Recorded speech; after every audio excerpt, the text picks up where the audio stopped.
4e île de la Méditerranée en superficie, la Corse représente moins de 2% du territoire français. Elle est partagée en 2 départements, la Haute-Corse et la Corse du Sud.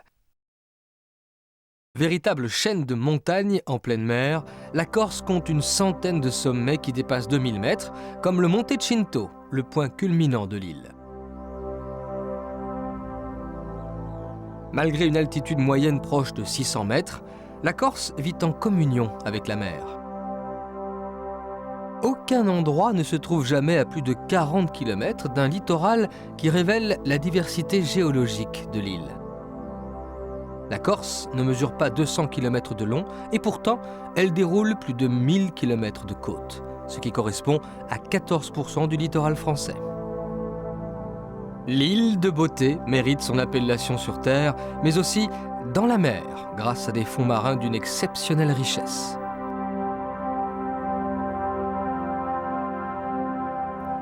Une bonne moitié du territoire corse est couverte par une forêt aux essences variées et par un maquis inextricable. Les résineux de la moyenne montagne se marient avec les espèces habituées aux privations d'un sol pauvre. Grâce aux végétaux que le climat méditerranéen a rendus familiers, la Corse offre une palette de verts sans cesse renouvelée. C'est par la mer que les premiers habitants sont arrivés en Corse du Sud. Les premiers signes de vie remontent au 8e millénaire avant Jésus-Christ. Dès le 4e millénaire, des monuments funéraires apparaissent sous la forme de grosses pierres, les mégalithes. Les Grecs et les Romains se succèdent. À partir du Moyen-Âge, les villes de Pise et de Gênes s'affrontent. Les Génois abandonnent leur tour de guet.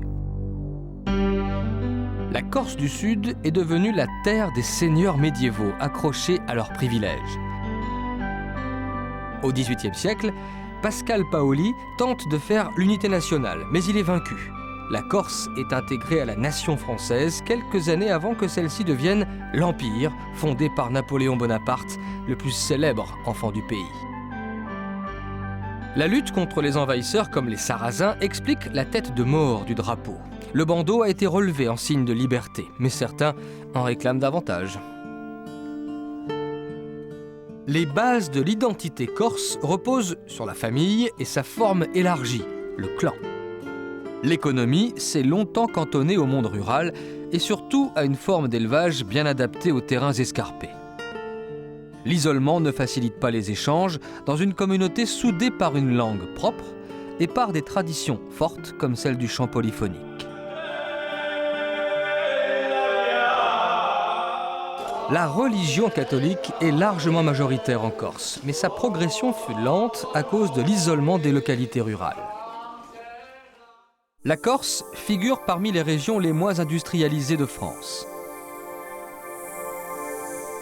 Grâce à l'énergie solaire notamment, l'île acquiert de nouvelles ressources. Ainsi, le chiffre d'affaires industriel a augmenté de 5% au début du XXIe siècle. L'agriculture n'assure que 2% du produit intérieur brut et les exploitations agricoles ont diminué de 30% en 15 ans. Mais la qualité des productions l'emporte sur la quantité. Les olives sont depuis toujours dans le peloton de tête et précèdent les agrumes à l'exportation. La châtaigne a longtemps été la base de l'alimentation et le vignoble constitue la première production agricole de l'île. L'élevage se répand sur les anciennes terres cultivées. Il fournit les ingrédients d'une charcuterie incomparable dont les secrets ont traversé le temps. Bien que la Corse soit une île, la pêche en mer reste une activité confidentielle. Cela dit, les avantages ne manquent pas. Le soleil, mais aussi les produits du terroir, entre autres, attirent les visiteurs. La navigation de plaisance est en progression constante, car la moindre crique invite à jeter l'ancre, du moins quand le bateau n'est pas trop gros. Le secteur touristique assure aujourd'hui presque 10% de la richesse de l'île et les multiples centres d'intérêt répondent aux attentes les plus variées. Un excellent réseau de sentiers balisés favorise le tourisme vert. Les ferrys sont vitaux pour les communications entre la Corse et l'extérieur. À l'intérieur, les obstacles naturels freinent les échanges. Pour les faciliter, d'importants aménagements permettent de se jouer du relief sur un réseau routier en constante amélioration. Par les airs, la Corse du Sud s'ouvre grâce à l'aéroport de Figari et à celui d'Ajaccio, baptisé Campo dell'Oro, le champ d'or, allusion aux anciens champs de blé. Une belle entrée en lumière. Lové au creux du plus vaste golfe de l'île, la ville d'Ajaccio doit sa lumière à 300 jours d'ensoleillement par an. La vocation portuaire de la ville remonte à l'Antiquité. Depuis, l'intensité du trafic s'est accrue. Le port en eau profonde et le mouillage, à l'abri des vents dominants, attirent de nombreux bateaux de croisière.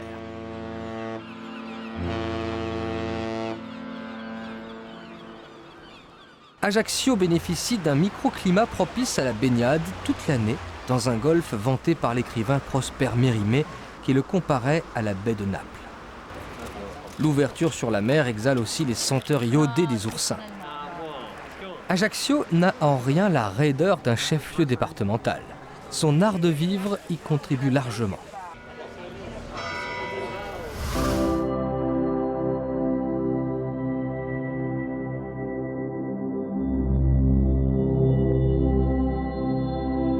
En direction du nord, on croise le Capo Rosso, où la tour de Turgio nargue les flots à plus de 300 mètres de hauteur.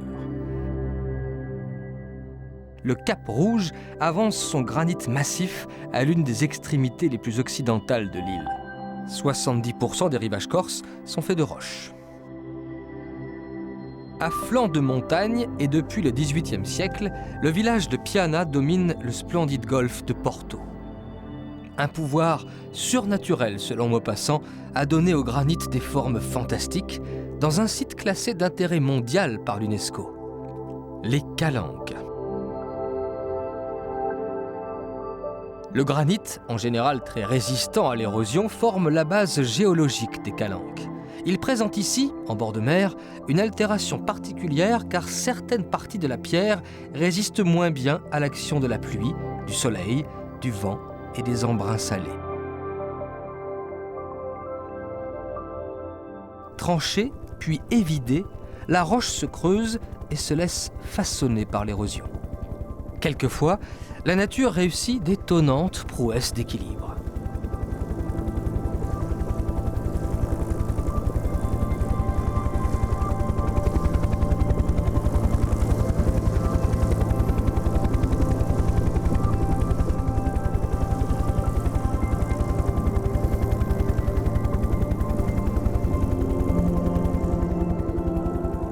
À certains endroits, le tapis végétal protège le granit de l'érosion. Mais lorsque la roche est à nu, les phénomènes chimiques et mécaniques s'exercent sans retenue. Le golfe de Porto s'intègre ici dans un décor grandiose où l'homme semble bien dérisoire. Mais la nature n'est pas ingrate et, à condition d'avoir l'œil, on ne peut manquer les signes de tendresse que parfois elle nous adresse. Les Calanques réalisent la jonction entre le ciel, la mer et la roche.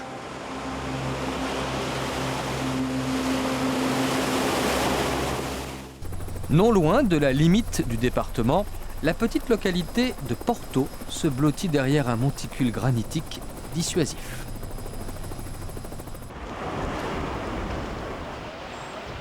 À l'abri du vent, il faut se protéger des ardeurs du soleil, malgré la proximité immédiate de la mer.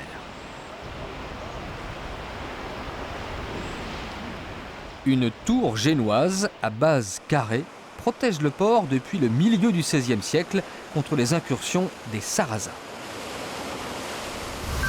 Le bateau est la seule solution pour gagner la Punta Rossa, la pointe rouge, et la réserve naturelle de Scandola. Celle-ci a été créée au milieu des années 1970. Elle figure aussi dans le patrimoine mondial de l'UNESCO et présente la particularité d'être à la fois terrestre et maritime.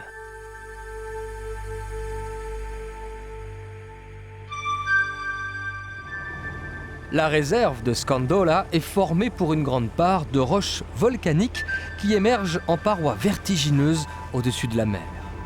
Le plus haut sommet de la réserve atteint en effet 560 mètres. Selon leur dureté, les roches s'opposent plus ou moins longtemps à l'érosion.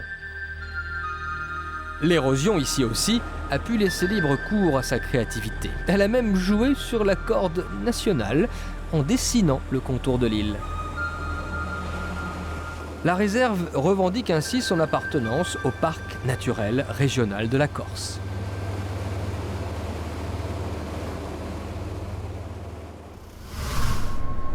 La Corse entière est taillée dans le granit, sauf dans l'extrême sud, où des sédiments marins sont à l'origine de falaises calcaires hautes de plusieurs dizaines de mètres. Le calcaire, beaucoup plus tendre que le granit, subit l'érosion implacable du sel, des vagues et du vent qui creusent la roche en profondeur. La grotte de Zdragonat reçoit la lumière du jour par une ouverture naturelle pratiquée dans la craie.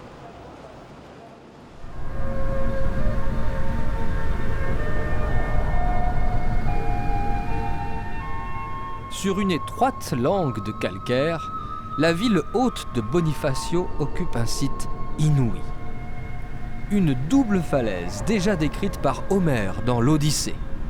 À 60 mètres au-dessus du niveau de la mer, les audacieuses maisons de la vieille ville jouent les funambules à la verticale des flots. Elles se tiennent serrées les unes contre les autres en prolongeant l'aplomb sur des fondations qui paraissent bien précaires.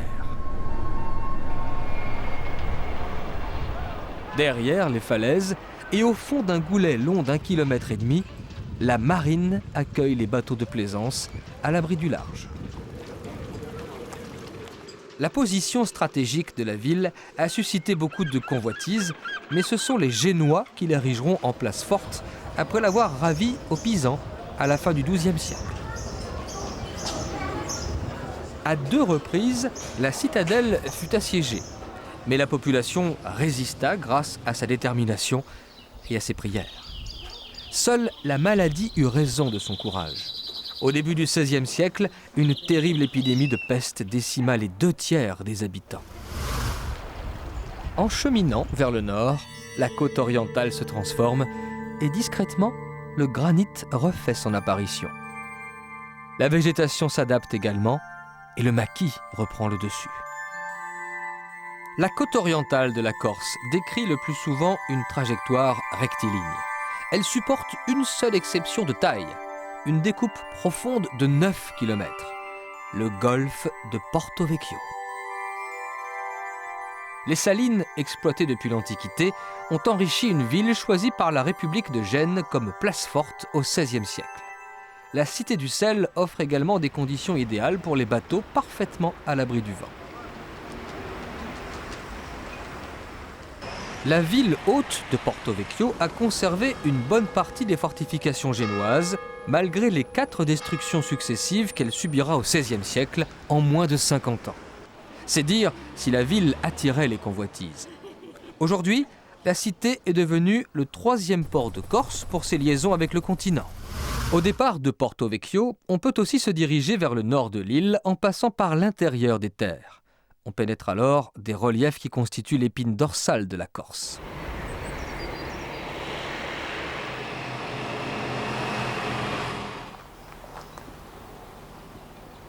À bonne distance de la chaleur du littoral et à 800 mètres d'altitude, le lac de l'Ospedal forme un réservoir artificiel qui alimente en eau potable et en eau d'arrosage l'extrême sud de l'île.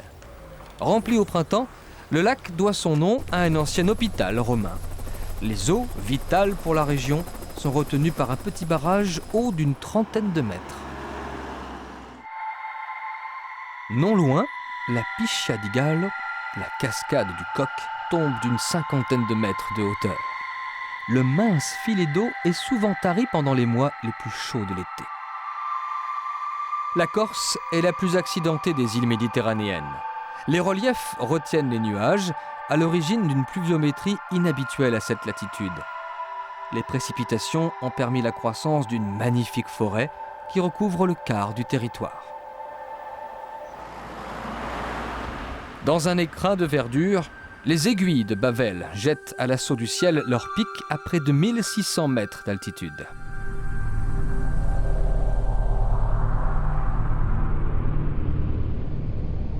Avec leurs arêtes vives, ces aiguilles acérées évoquent une forêt pétrifiée. Le massif de Bavel a miraculeusement résisté à l'érosion des glaciers, omniprésents sur l'île à une époque de son histoire. Derrière des montagnes, où le granit ne cède qu'après des millénaires, au creux de vallées hermétiques qui conduisent presque à regret vers la mer, la Corse du Sud éclaire l'âme de toute une île par ses traditions et par ses convictions profondes.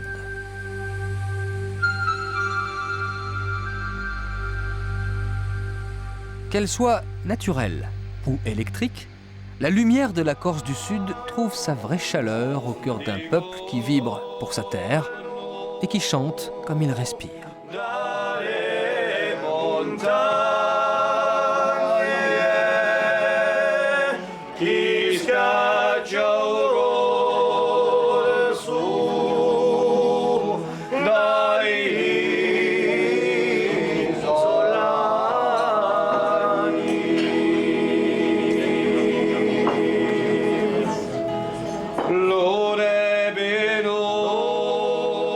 En parfait accord avec les paysages, l'homme a relevé ici tous les défis que cette île exigeante lui lançait. L'île de beauté trouve en Corse du Sud son plus pur reflet. Elle y révèle sa nature, digne d'une impériale beauté.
Préfecture du département de Haute-Corse et deuxième agglomération de l'île par la population, la ville de Bastia occupe une position stratégique sur la mer Tyrrhénienne.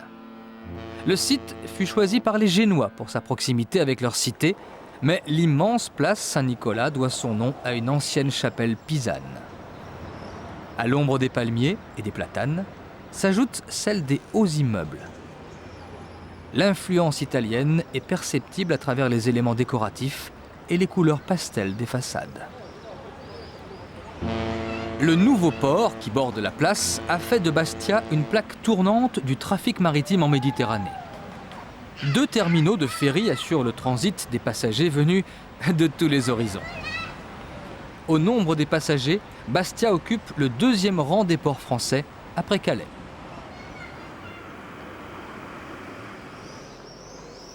Le vieux port est bien antérieur à l'arrivée des Génois au XIVe siècle. Derrière la jetée du Dragon, les maisons se couvrent de lauzes, ces pierres plates dont la nuance bleutée ne se rencontre que dans la région de Bastia.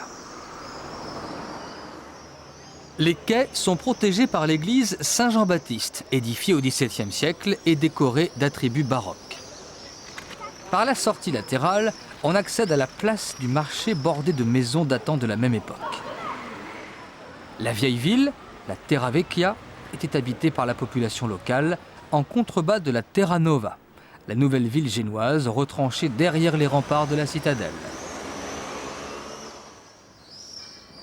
Par la porte Louis XVI, on gagne l'ancien palais des gouverneurs, au cœur du système défensif.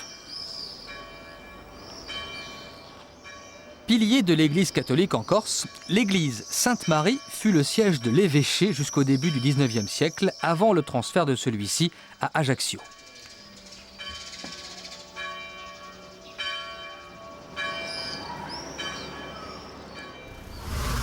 Au nord de Bastia s'étire le Cap Corse qui prolonge l'épine dorsale de l'île par un doigt de 40 km pointé vers l'Italie.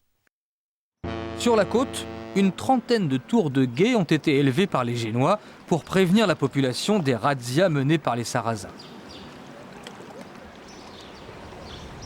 Aujourd'hui, la vie s'écoule tranquille dans le port d'Erbalunga.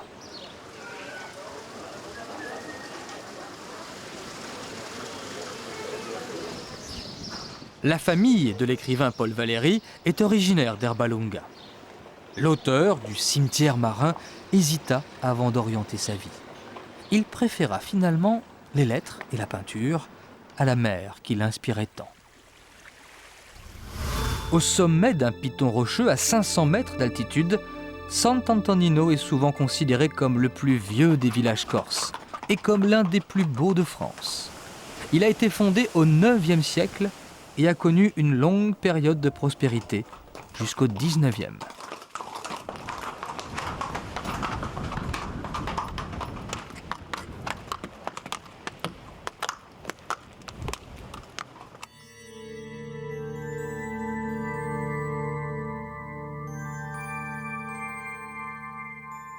Sur la côte au nord-ouest, dans l'amorce d'une élégante spirale, la ville de Calvi est la capitale de la Balagne. Dès sa création, la ville fut en permanence menacée par les envahisseurs. Excédée, elle se mit sous la protection de la République de Gênes à la fin du XIIIe siècle. 2 siècles plus tard, les Génois dotèrent la ville d'une puissante citadelle avec l'aide financière de l'Office de Saint-Georges, une redoutable banque d'affaires qui prenait solidement pied sur l'île. La domination génoise ne se limitera pas aux côtes, loin s'en faut. Très rapidement, en effet, la République de Gênes étend son emprise au cœur de l'île, malgré les sommets de la chaîne dorsale qui barre le passage à près de 2000 mètres d'altitude. Au centre géographique de la Haute-Corse, et à mi-chemin entre Bastia et Ajaccio, la ville de Corte est conquise par les Génois dès le XIIIe siècle. La citadelle restera le seul ouvrage fortifié construit à l'intérieur des terres.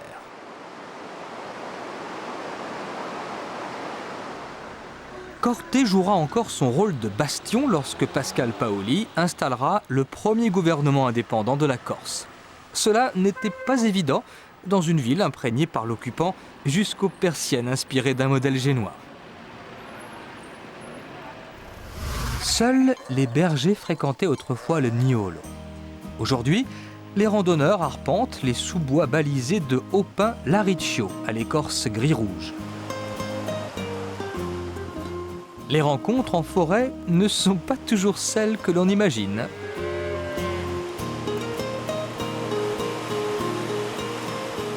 Grâce aux nombreux cours d'eau, à la nature des roches et à la forte déclivité, la Haute-Corse se prête également à la pratique du canyoning, un sport qui associe les techniques de l'alpinisme et de la spéléologie pour descendre plus ou moins vite le lit des torrents.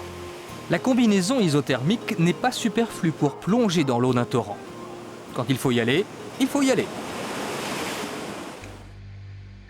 Plus au sud, une route étroite se faufile dans les gorges de la Restonica. La végétation se raréfie car on atteint l'un des points les plus élevés de l'île, le massif du Rotondo, où la neige subsiste à certains endroits jusqu'au mois de juin.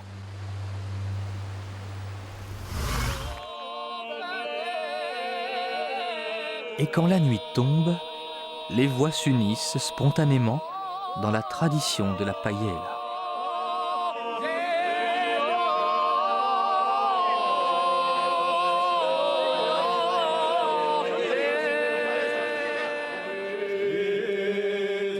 Les chants corses ont quelque chose d'aérien. Ils montent de la terre comme les prières de simples humains, mais ils dépassent les montagnes et retentissent au plus loin. Dans un souffle, ils emmènent un peu de cette terre ferme conquise de haute lutte.